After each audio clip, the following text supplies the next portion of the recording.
జై శ్రీమన్నారాయణ.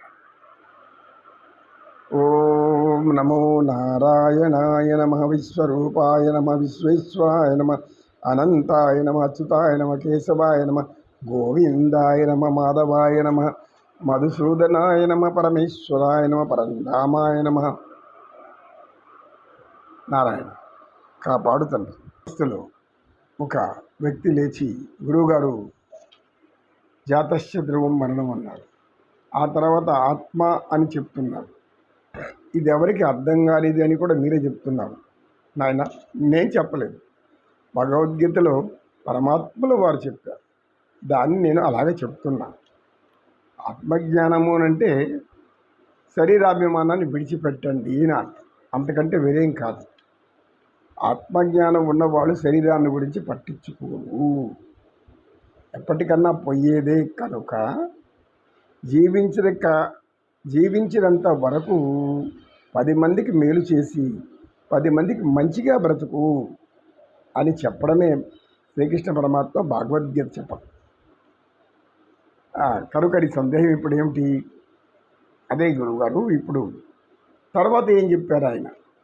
మానవులు ఎలా జీవించాలని ఇందులో తెలుసుకోవాలి ఆత్మజ్ఞానం అని అడిగాడు. ఇంతలో శ్రావణపు దగ్గరకు వచ్చాడు. గురువుగారు మన విభూతి అక్కడ వస్తున్నాడు. ఆ విభూతి వెనకాల అనేక మంది వస్తున్నారు. ఏదో పిచ్చి పిచ్చి మాటలు మాట్లాడుకుంటూ వస్తున్నారు.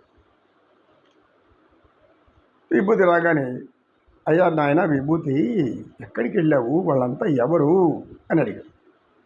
గురువుగారు మీరే కదా నాకు అనుజ్ఞ ఇచ్చారు. ఏమిచ్చాను? ఏమీ లేదు, అలా గ్రామంలో తిరిగి అక్కడ విశేషాలు, ఎవరు ఎట్లాంటి కష్టాలు ఉన్నాయి తెలుసుకొని రమ్మన్నారు అని. అవును చెప్పాను, మన యోగులకు అదే పని కదా, సమస్యల్లో ఉన్న వాళ్ళకి జ్ఞానం బోధించి సమస్యలు పోయే విధానం చెప్పడమే కదా అని. గ్రామస్తులు ఒక వ్యక్తి, అయ్యా మేము ఒక నాటకం వేయించుంటుంది, ఈ నాటకంలో మేము పద్యాలు పాడుచుంటుంది. ఇంత లోపల ఈ విభూతి ఒక పద్యం పాడాడు. ఏం పాడినావు నాయన విభూతి? ఏ నొంగు నెక్కి పెక్కే నొంగులిరుగడ రాపుర వీధుల గ్రాలగలదే మణిమయంబైన భూషణ జాలముల నొప్పి ఎడ్డోలగం మునుండగలదే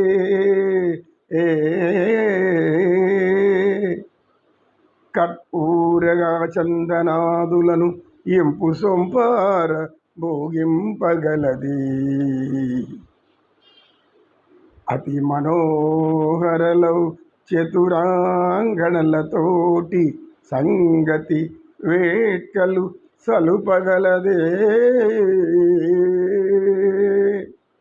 కయ్యమున ఓడిపోయిన కౌరవేంద్ర వినము నా బుద్ధి మరలి ఈ తనువు విడిచి సుగతి పడయుము జూదమిచ్చటన అడంగరాదు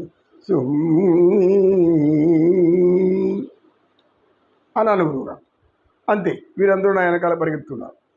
మీరే వచ్చి నాటకం వేయండి, మీరే ఈ పద్యములు పాడండి అంటున్నారు. అవునా, మరి ఈ పద్యం ఎలా నేర్చుకున్నావు? నేను నేర్చుకోలేదు. అలా ఆలోచిస్తూ ఉంటే ఎక్కడో నాకు స్ఫురణకు వచ్చింది. వస్తే ఇలా పాడుతున్నారే, వాళ్ళు రాగయుక్తంగా పాడలేదు, వారు ఏదో దీర్ఘాలు తీసి పాడుతున్నారు, అందుకు నేను ఇది పాడి వినిపించాను. దారిలో పోయే సమస్యలు తెచ్చుకోవడం అంటే ఇదే. నీ యొక్క జ్ఞానాన్ని నీ ఒకటే మనసులో పెట్టుకోకుండా వాళ్ళకందరికీ వెళ్ళి అక్కడ చెప్పి మళ్ళా ఒక సమస్యను కొనుక్కొని వచ్చి ఏం చేయాలి? అయ్యా గ్రామస్తులారా, ఎందుకు ఈ పద్యం చెప్పాల్సి వచ్చింది? ఆగు దుర్యోధన, ఆగు గురు సార్వభౌమ, ఈ యొక్క యుద్ధరంగమున పారిపోకు. ఇది మాయాజూదం అన్నను ఓడించినంత సులభం కాదు. నిటలాక్షుని ప్రసన్నుని చేసుకొని పాశుపతాస్త్రం సంపాదించినటువంటి పార్థునితో యుద్ధం. అని అన్నాడు. ఇది మాకు బాగా అద్భుతం అనిపించింది. అందుకే వచ్చాం. నాన్న వాడు అప్పుడప్పుడు చెప్తుంటాడు, అన్నీ సంపూర్ణంగా ఉండదు, దయచేసి మీ కార్యక్రమాన్ని మీరు వెళ్ళి చూసుకోండి అని సత్యనిష్ఠులు చెప్పగానే వాళ్ళంతా వెళ్ళిపోయారు. వెళ్ళిపోగానే నాయనా విభూతి, ఏదో చెప్పి చేయరా స్వామి, ఎందుకు ఇలాంటి అవస్థలు తెచ్చుకుంటూ ఉంటావు? గురువుగారు, పద్యము పాడటం తప్ప? పాడడం తప్పులేదు, నువ్వు ఒకడే పాడుకో, మీరన్నా పాడుకో, కానీ అందరి ముందర పోయి ఇలాంటి సమస్యలు తెచ్చుకోవడం దేనికి అనగానే అలాగే గురువుగారు, ఇక మీదట మీ యొక్క ఆజ్ఞ శిరసావహించదరు. నమో కృష్ణ, నమో కృష్ణ, కృష్ణం వందే జగద్గురు. గ్రామస్తులు, ఆయన మీరు అడిగింది భగవద్గీతలో శ్రీకృష్ణ పరమాత్మల వారు మరొక మంచి అద్భుతమైన జ్ఞానాన్ని బోధిస్తున్నారు.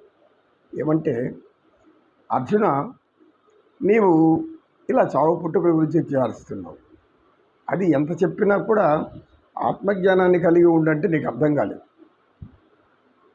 ఏం చెప్పినా కానీ నీవు ఏదో భయం కలిగే ఉండాలి, ఇంకా కూడా నీ అనుమానం పోలేదు. అనేక విధాలుగా చెప్తున్నా, అయితే మరలా చెప్తాను విను. హతో వా ప్రాప్స్యసి స్వర్గం జిత్వా వా భోక్ష్యసే మహిం తస్మాదుష్టిత కౌంతే. అర్జున, నీవు ఏమనుకుంటున్నావు? ఆత్మ అనేది అది ఒక అర్థం లేని సమస్యగా కనబడుతుంది నీకు. ఆత్మల గురించి నాకు అవగాహన లేదు అంటున్నావు. సరే, లేవన్నట్లుగానే ఆత్మ నీకు అవగాహన లేదు. ఆత్మ సంగతి పక్కన పెట్టు, ఆత్మ అనే దాని గురించి వదిలిపెట్టు. కానీ క్షత్రియ ధర్మంలో ఉంటుంది నీకు. ఆ క్షత్రియ ధర్మాన్ని అనుసరించు. ఏమంటే, హతో వా ప్రాప్స్యసి స్వర్గం జిత్వా వా భోక్ష్యసి మహిం తస్మాదుత్తిష్ట కౌంతేయ యుద్ధాయ కృత నిశ్చయ.